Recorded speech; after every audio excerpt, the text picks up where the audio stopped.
ഇപ്പൊ ചില ഗ്രൂപ്പുകൾ നോക്കിക്കഴിഞ്ഞാൽ ഇപ്പൊ ഫ്രാൻസിനാണ് ഏറ്റവും ടഫ് ആയിട്ടുള്ള ഒരു ഡ്രോ കിട്ടിയിട്ടുള്ളത്. സെനഗൾ അവരെ 2002 തോൽപ്പിച്ചതാണ്. അതേപോലെ തന്നെ ഇംഗ്ലണ്ടിനും ക്രൊയേഷ്യയും ഘാനയും കിട്ടിയിട്ടുണ്ട്. ഇംഗ്ലണ്ട് ഈ അടുത്ത കാലത്ത് തോറ്റൊരു കളി സെനഗളിനോടായിരുന്നു. അവർക്ക് അവരുടെ തന്നെ ഒരു വളരെ ഫിസിക്കലായിട്ടുള്ള കളിയാണ് ഇപ്പൊ തോമസ് ടൂക്കലിന്റെ കോച്ചിങ്ങില്. പക്ഷെ ആഫ്രിക്കൻ ടീംസിന് അത് മാച്ച് ചെയ്യാൻ പറ്റും. ആ ഫിസിക്കാലിറ്റി അവർക്കൊരു പേടിയില്ല. അപ്പൊ അങ്ങനെയാണ് സെനഗൾ അവരെ തോൽപ്പിച്ചത്. അപ്പൊ ഘാനയും കോൺഫിഡന്റ് ആയിരിക്കും അവർക്കെതിരെ കളിക്കുമ്പോൾ.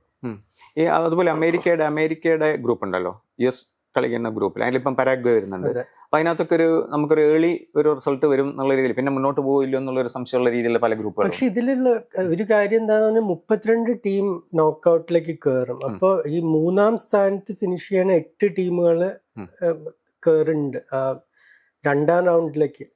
അപ്പൊ അങ്ങനെ ആവുമ്പോ ഇപ്പൊ ഒരു മോശം കളി വന്നാലും മിക്ക ടീമുകളും, വലിയ ടീമുകളുടെ കാര്യമാണ് പറഞ്ഞാൽ, അവർ ക്വാളിഫൈ ചെയ്യേണ്ടതാണ്. ഇപ്പൊ എങ്ങാനും ഒരു ഇംഗ്ലണ്ട് ഒരു കളി തോറ്റാൽ തന്നെ അവർ എളുപ്പത്തിൽ 3rd പ്ലേസിൽ ഫിനിഷ് ചെയ്യുകയെങ്കിലും ചെയ്യും.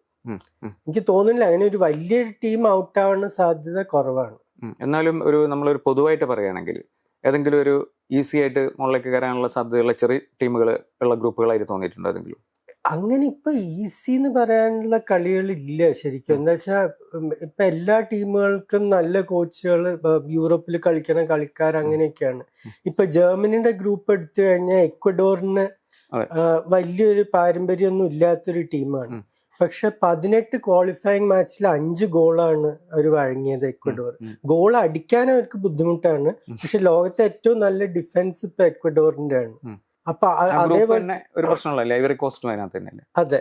അപ്പൊ അങ്ങനത്തെ കുറെ നല്ല ടീംസ് ഉണ്ട്. ഇപ്പൊ നമ്മൾ മുമ്പ് കേട്ടിട്ടുണ്ടാവില്ല. പക്ഷെ ഇപ്പൊ ആഫ്രിക്കയിൽ നിന്ന് അതേപോലെ ഇപ്പൊ സൗത്ത് ആഫ്രിക്ക, അവരൊന്നും ലൈറ്റ് ആയിട്ട് എടുക്കാൻ പറ്റില്ല. ഏഷ്യയിൽ നിന്ന് പല ടീം, ഇപ്പൊ ഉസ്ബെക്കിസ്ഥാൻ ഒരു ഗ്രൂപ്പിലുണ്ട്. അതൊന്നും പോർച്ചുഗലിന്റെ ഗ്രൂപ്പിലാതൊന്നും അതൊന്നും അത്ര എളുപ്പത്തിൽ. അതെ.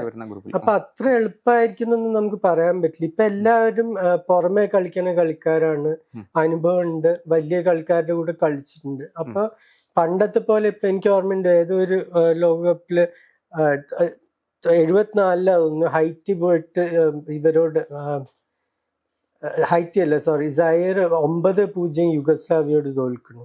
അപ്പൊ അങ്ങനത്തെ റിസൾട്ട് ഒന്നും കാണും തോന്നുന്നില്ല. എൽ സാൽവഡോർ ഒരിക്കൽ 10-1 തോറ്റിട്ടുണ്ട് ഹംഗറിയോട് 82. അങ്ങനത്തെ റിസൾട്ട് ഒന്നും നമ്മൾ കാണാൻ പോകുന്നില്ല. പിന്നെ ഈ കളിയില്